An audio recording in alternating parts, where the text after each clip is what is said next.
Hi and welcome back. I just spent a month in Spain's Costa del Sol region, and today I'm going to break down how much it costs for my 1 month stay. I'll also talk about whether or not I could see myself coming back to this area for a longer period of time. And when I say that, I mean I stayed a month. Would I be able to stay 3 months, for example? At this point, I'm not really looking to actually live in a different country for the moment. I'm still testing them all out, but I would maybe return to someplace for a little bit longer stay if I really liked it. So let's get started. If you're new here, my name's Kyria and I've traveled to almost 60 countries. And last year I retired early to travel the world full time. I love talking about travel and learning about travel from other people. So if you have any tips or tricks for me, I'd love to hear them. Let's get started. The first category is accommodation. For accommodation, I spent $1,159. This included 28 days in the Airbnb that I stayed at, but I also spent 2 days in Seville, and I traveled around a little bit and went to Gibraltar and Granada for 3 days as well, and those costs are included in this. However, when I went to Gibraltar and Granada, I was traveling with other people, so in this case, my portion is only 1/3 of those costs. So I'd like to talk a little bit about what those costs are if you have to pay for them yourself. The Seville accommodation was about $60 a night, and the Granada and Gibraltar accommodation was about $75 per night. However, like I said, the latter was split by 3 people, so my portion was only $75 total. All in all, that amount comes out to $41 a day, basically.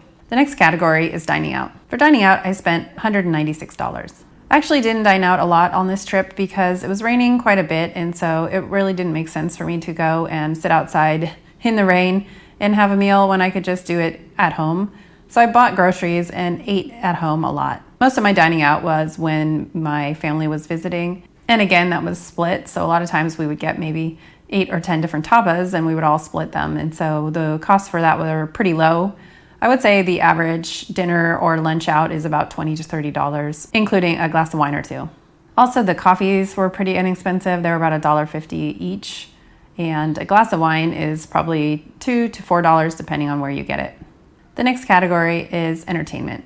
For entertainment, I spent $110. Usually my entertainment would be $0, and I actually did do a lot of walking around. One of my favorite things to do is just to walk along the beach promenade every day. But when my family was visiting, we did go to a few different places. So we went to see some caves nearby. We went to a couple of different museums. We went on a hike that you had to pay for, and we also did a walking tour. The next category is groceries, and for groceries, I spent $156. This may seem like a low amount, but if you add it together with dining out, altogether it was about $12.50 a day on food.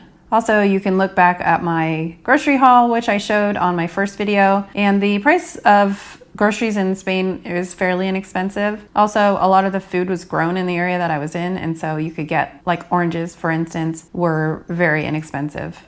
Also, when the produce is fresh, I end up eating a lot of produce and not as much meat, and so that definitely keeps the cost down. And then I don't really drink a lot, especially when I'm by myself, so I don't spend a lot on alcohol either.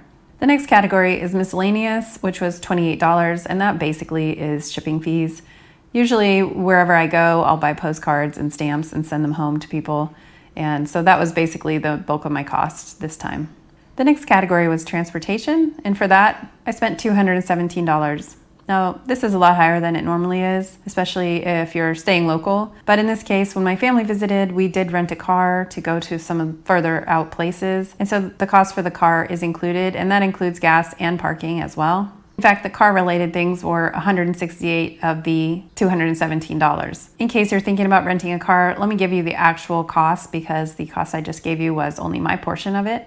For an 8-day car rental, it was $132. Gas was $65, parking was $49, so that was a total of about $245 altogether for 8 days of car rental. As far as public transportation, the only time I really needed to use it was getting from Seville to Algarrobo Costa, and then I used it to get back to Malaga in order to take the train to the airport. The bus from Algarrobo Costa to Malaga is about $4, and the train from Malaga to the airport is less than $2.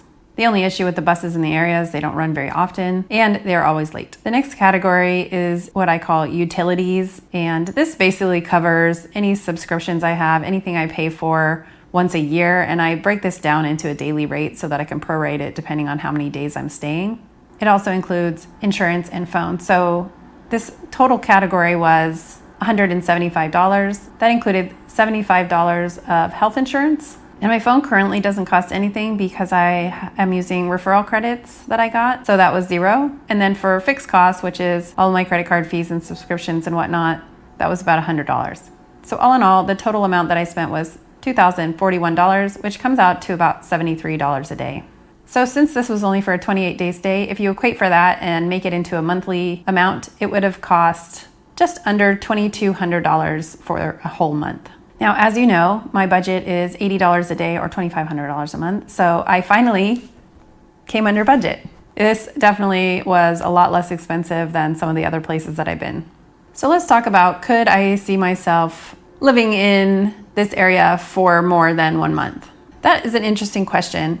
Algarrobo Costa, which is the town that I stayed in, is very small. And so I think that if you're into going to the beach and eating and taking daily walks, and that's enough for you, then Algarrobo Costa is a great place to go. It's very quiet. It's not as touristy. It feels very authentic, and I did like that a lot.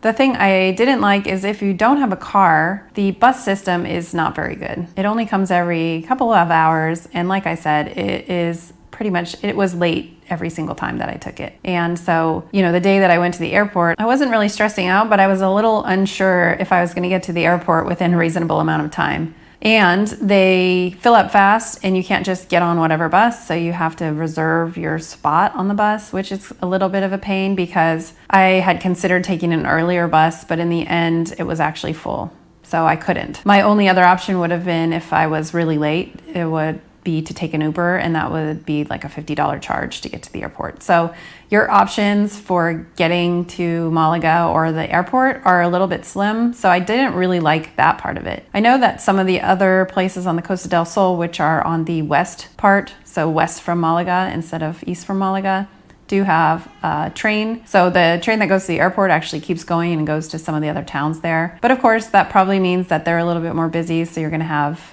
a little bit of give and take there. If you have a car, then that would probably be a whole different story because it would be very easy to get around. And where I stayed in Algarrobo Costa, the parking was free, so that's not even an issue either. And so I think if you had a car, it would be a lot easier to live there in this small town, because then you could go to some of the bigger towns for fun if you wanted to, but then live in the one that's not as touristy, which actually is a great idea. However, as far as being a person without a car, because I wouldn't plan on having a car probably if I was only going to stay for 1 to 3 months, then I think it's a little bit difficult to get around. However, if you go just down to the next town over, which is Torre del Mar, that one has a little bit more buses going through there. So you would have a few more options for the bus. It's still the same company, so they're still not going to be on time, but at least you would have a little bit more options to getting into Malaga. The other thing is, I think towns like maybe Malaga, which is a little bigger and maybe too big, would be a better option to stay in if you're looking for more of a community, because the expat community on Costa del Sol is a little bit broad. So the few groups that I found were either Costa del Sol in general, which is a little hard when you're staying in one tiny town on a very large stretch of land, but or the other groups I found, it seemed like they may be more summer oriented. I did find a running group and I met up with them, but it was a really, really rainy, horrible weather day, and everyone kind of just did their own thing. So I didn't really find the sense of community in the area as much as I had in some of my prior places like Lyon, for example. So if you're looking to stay in a place where you definitely have community, that's something you should probably research a little bit beforehand to make sure that you're going to have the opportunities to meet up with people that you want to have. The good thing about the area is it's very active. So there were hiking groups, but again, they were mostly in Malaga. So I think I would have had a fully different experience if I would have been in the Malaga area or been closer to Malaga or had a car. So that's the other thing. A lot of the hiking things, you do have to have a car. There's no bus to the trailhead. So that to me is a downside. That's something that I don't really like. I would like to be able to be active and not really have to have a car to be able to do that, or to rely on other people. So those were some of the things I didn't really like. So I don't know about the other towns along the coast if they have better public transportation, but where I was, it wasn't the greatest.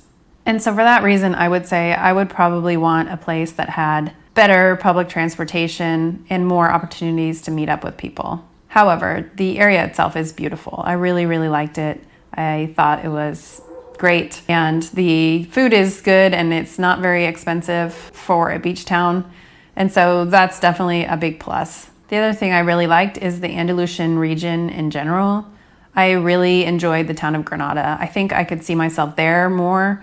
And the reason for that is, although I was only there for a couple of days, I went for a walk one morning and I got right up into the mountains, and there were people hiking and biking, and they all smiled and said hello. So it seems like a very outdoorsy, active community, and they seemed very friendly as well, which is important. So I also like to mountain bike, and there were tons of opportunities straight from town just to mountain bike. So I like that kind of thing.